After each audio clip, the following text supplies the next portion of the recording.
үйретті деп келетін 4 жыл шумақтар, сөздер болатын. Менде мүмкіндігінше бос уақыт жоқ. Бірақ әлгі өзімнің өлеңімде айтқандағыдай миымдағы молекулаларымды тынышталдыру үшін, ерсілі қарсылы эмоцияларды сәл демалдыру үшін, басымды тынықтыру үшін кейде теледидар көретінім бар, ақпараттарды көремін. Енді ол ақпараттар ол міндетті түрде, ал одан бөлек мүмкіндігінше көпшілікпен сұхбаттасқанды, араласқанды, көптің ортасында болған жақсы көремін. Өмірлік ұстанымым тек қана адалдық, кіршіксіз тазалық, сосын жан-жағымдағы жаман болсын, әлгі кемшілігі бар болсын, жақсы болсын дейміз ғой, кемшілігі жоқ болсын, жалпы адамдардың бәрін жақсы көру. Үлкенді, кішіні.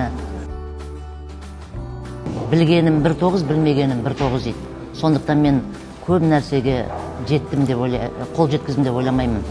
Сондықтан анау айтқандай жетістіктерім жоқ. Бала тәрбиесіндегі басты қағида баланы отбасы тәрбиелейді. Отбасыдан кеткен кемшілікті одан кейінгі балабақша, мектеп, білім ордалары ешқайсы жөндеп бере алмайды. Сондықтан баланы еркін өсіру керек деген қағидам бар. Бірақ еркін сітпеу керек. Еркін өсіру керек, еркін сітпеу керек. Әйел адамның бойындағы басты қасиет ол әйелдік қылық дер едім. Орысша женственность деп атамыз ғой енді.